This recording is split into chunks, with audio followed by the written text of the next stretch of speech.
Relationshipcast. I'm Daniel. I'm Sherry. What's worse, a serial monogamist or a serial dater? I don't know. Because the funny thing is, if you're a serial monogamist, you're going to be with a lot of people.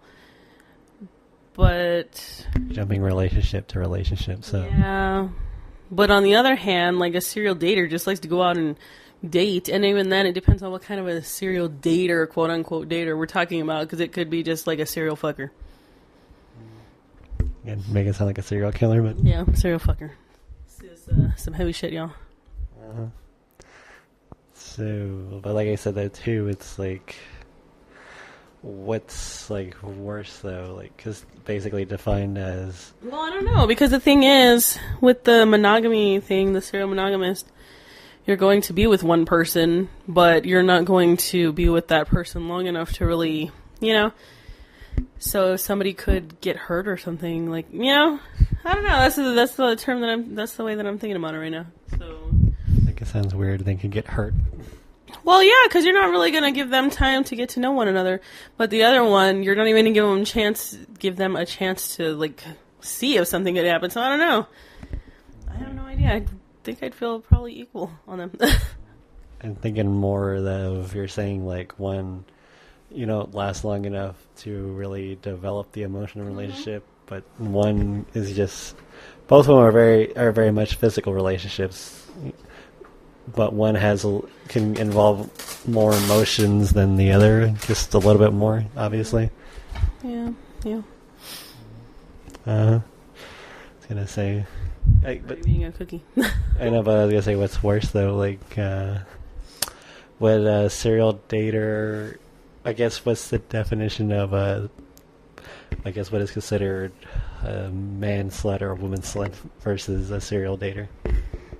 I don't know. It's a very good question. Can you repeat your question? No, I said, what's the difference between a man slut / woman slut versus a serial dater? Not all serial daters want to fuck. It's the biggest distinguishing feature. Well, I don't know, the same. Just saying. Thinking about Deuce Bigelow, the man whore. Mm-hmm. And then, I don't know. But the thing is, though, too, is would you guess that's a serial monogamist? I don't know, I guess, like... I don't know, I guess pretty much what would define somebody as being a serial monogamist, though? Like, how long... you know, do you stay with somebody to be considered that, but also how short is too short, I guess? I think the general time period is like 1 to 6 months. Or the serial monogamist? Yeah, because that's what I'm kind of relating it to like my dad. And we had established that he was a serial monogamist, and he was with like a bunch of different women, but one at a time, pretty much. So, I don't know. Most of his relationships did last over a month or like 6 months or whatever. But yeah. So that's what I don't know, that's the only real experience or anything I have with that. Who is more prone to serial monogamy, men or women? Why the fuck would I know that? I don't know, who do you think? I think women... women would be. Because women want to find that connection with that right person. Not all of us, but some of us do. Yeah, I think it sounds bad, but not to stereotype, but I think at the same time, though, it's like, kind of is true, though. I think men are more of serial daters and women are more of serial monogamists. Well, that my dad should be a woman. Uh-huh. Whoa, man. Uh-huh. Nah. I don't know, I was just thinking about that, then, because that's kind of come up, like, in our little discussions, you know. Not necessarily talking bad about people, but just kind of, you know. Of course not. Serial dater. I missed. I thought you were going to say serial killer. I would love to be a serial killer. Just rip somebody's eyeballs out. Skull fuck them. Gross. Mm-hmm. No, I was just saying, though, like, just thinking about it, I was like, because we were talking about that topic, and I was like, but I don't know, it's like, I think some people, like, No, I think that's just a different story in general. Because I was like, I think some people can stay with people that they really shouldn't, you know. What's that have to do with anything? But I think they kind of like try to force things or kind of like make it run its course. Not make it, but it just runs its course, and it's like they don't know where to go like after a certain amount of time. That's the problem, because they don't know where to go. My parents shouldn't have been married for as long as they were. That's one of those situations. They just don't know. And then my mom wound up having 3 kids. So, you know. Interesting. You know, your brother now says that he has to take care of 4 kids. I don't know. I heard him say that today. It's fucking bullshit. If he didn't want that, he shouldn't have found a bitch with kids. Yeah, it's like a Brady Bunch situation. And I was like, what did you consider it? Oh, wait a minute. 4 kids? Her 2 and his 2. She's got 2? 2 boys. Where's the other one? Like, I've only seen like one. No, they've been there. We've seen both of them. Oh, I was gonna say, shouldn't it be 5? Technically. Her sister? Yeah, technically speaking. Because even then, I didn't even know how old she was, but she didn't look very old. She didn't look old. She was like in her teens, I'm assuming. So I was thinking, Fucking nasty Sandy over there, like dressing like a little girl. I was like, bitch, please. And fucking flaunting and showing your shit out there. Not even flaunting, it's just showing. I don't know, but I was thinking about it. Dirty bitch. I don't know. I was just thinking about that though.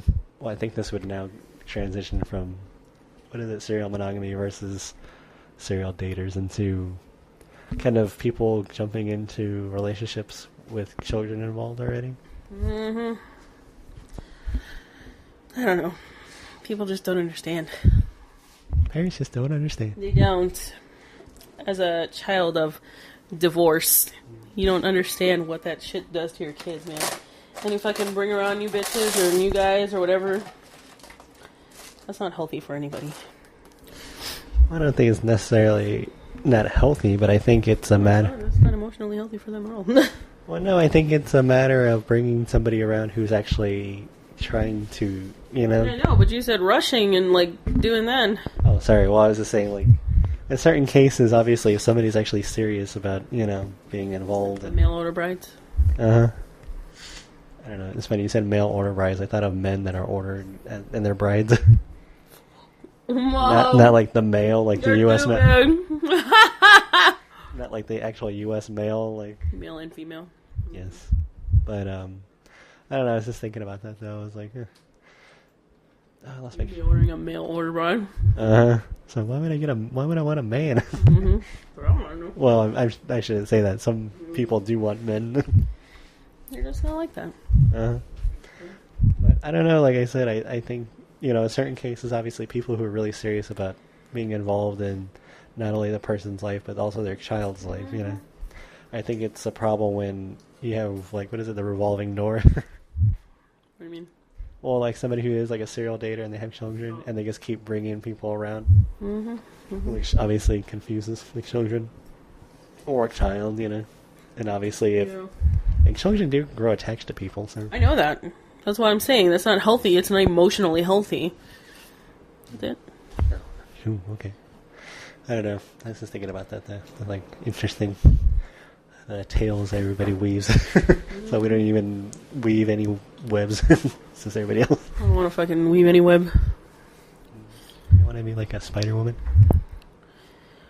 Me and this little boy at work, we're singing Spider-Man all day. Spider-Man, Spider-Man does whatever a spider can, spins away. And that's as far as I know. That's what I was gonna say. I don't think it's really like. What? I don't think it's really like a song. It's just like a theme song. Yeah, it's like a little theme. Yeah, well there you go. We're singing the song. What? It's like it only lasts like 30 seconds of that. Doesn't matter. You're the only person trying to. The song.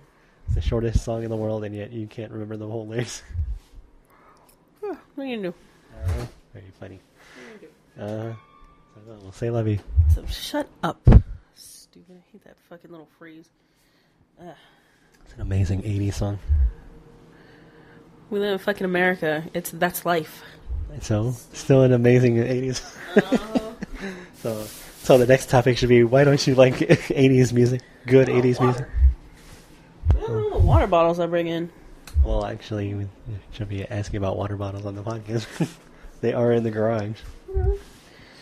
Oh, we right. drink. We drink water, yes. Yes. Water is life. It is. All right, well, I guess that'll wrap it up for this episode. Alrighty. So, all right, for the Relationship Cast, I'm Dano. I'm Sherry. And see you later. Adieu. Oh, keep on trucking. Keep on, c'est la vie. You're stupid.